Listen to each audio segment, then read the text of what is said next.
পীরগঞ্জের মেধাবী ছাত্র বেগমরোকেয়া বিশ্ববিদ্যালয়ের ছাত্র ছিল আবু সাইদ। বুক পেতে বলেছিল, হয় আমাকে আমার অধিকার দে, না হয় আমাকে একটা গুলি দে।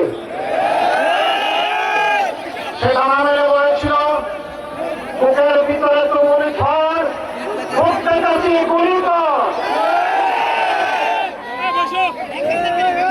মহান রমেশ শুক্রিয়া, গুলি পিঠে নেয় নাই, পরপর তিনটা গুলি বুকে নিয়েছে। এটি বীরদের পরিচয়।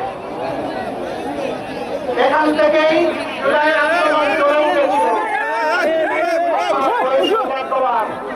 এই সন্তান আপনাদের বুকের সন্তান।